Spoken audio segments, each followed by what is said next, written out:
Hello friends. तो मुझे आज आपको आउ गोटे डिफरेन्स कथा कहि जॉब और बिजनेस भितर।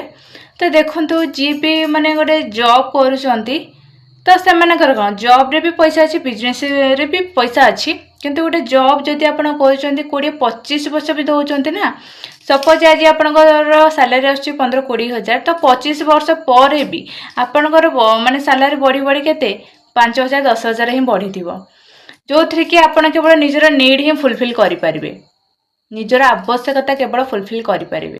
तो जदि आप गोटे बिजनेस को जदि 5 वर्ष भी दौरान ना ताले से 5 वर्ष भितर आप एमती डेभलप होबे जे तो निजर सब ड्रीम आप फुलफिल करें। बुझे ना निजपाई कार नहीं पारे निजपाई घर नहीं पारे सब ड्रीम आप फुलफिल करें।